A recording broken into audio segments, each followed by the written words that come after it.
Hi, my name is Mark Polt, and I'm a real estate investor in the greater Charlotte, North Carolina area. I'm what you would call a no frills, no thrills real estate investor. If you're looking for somebody with a fancy car, big time studio office, or someone who's trying to sell you a 19.95 a month subscription to their newsletter, I'm not that guy. Check out a different channel.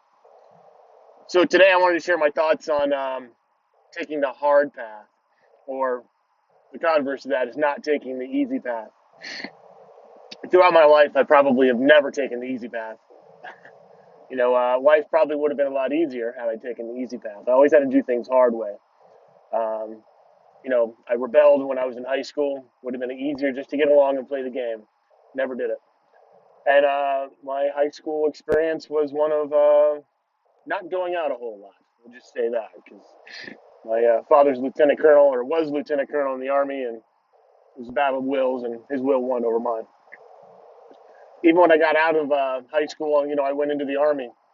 The easy way probably would have been to gone into the Air Force or the Navy, but no, I had to go the hard way.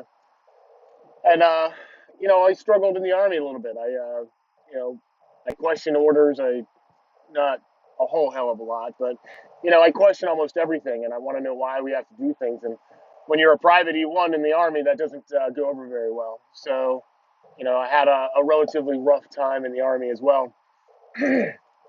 Spent a total of 7 years in there, and learned a lot along the way.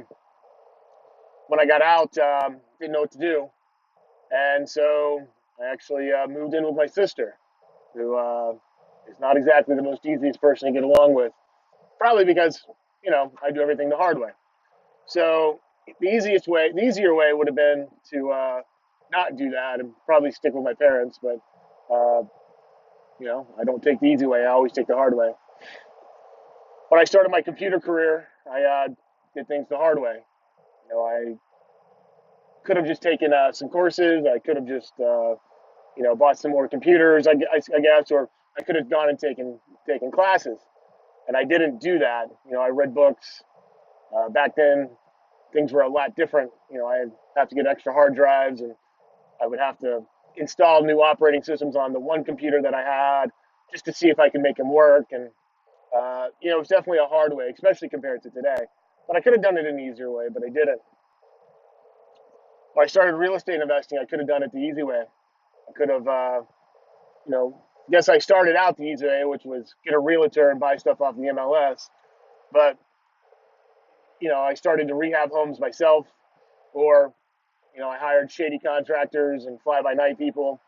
When I could have paid probably more money, and I could have gone with a more reputable construction company or rehab company, but I didn't.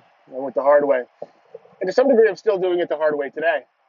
I probably could leverage all my properties, get one big fat commercial loan, and probably double or triple, even triple my portfolio.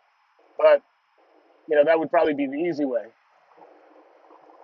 I choose to do things the hard way, and that's probably part of my anti-authoritarian, um, anti-establishment. Let's rebel against the man type personality. And I'm going to tell you that I'm happy that I do it that way. Wisdom comes from overcoming obstacles. Wisdom comes from having experience in overcoming problems. And the most wisdom comes from overcoming overwhelming problems. And if you do things the easy way, you're going to miss out. Well, you're going to miss out on a lot of stress, I can tell you that. You're going to miss out on a lot of sleepless nights, but you're also going to miss out on the opportunity to be creative.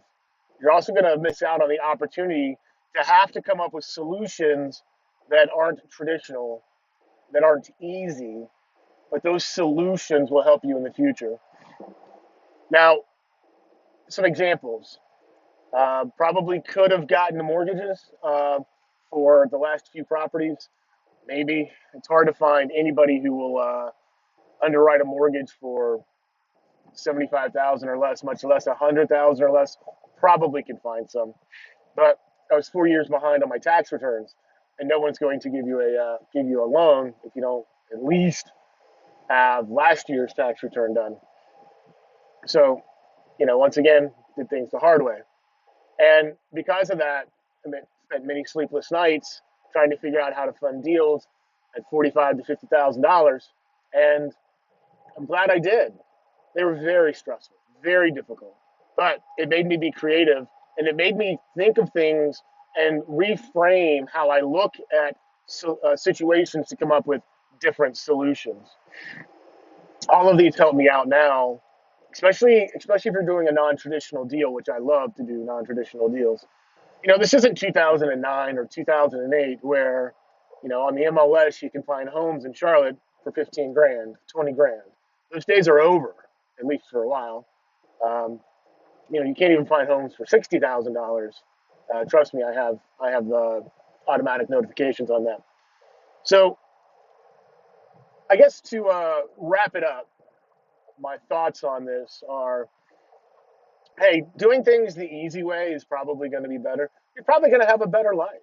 You're probably going to have a happier marriage, less stress, and things like that.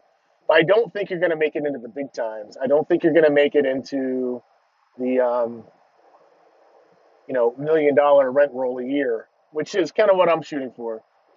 Doing things the easy way. I guess you could. I don't know anybody who has, but anyways, those are my thoughts. What are your thoughts? Let me know below in the comment section. Also, I hope you go out and live the "You Won't Stop Me" lifestyle. I tell you this: you will not stop me. We will make financial freedom here very shortly, and I wish you success.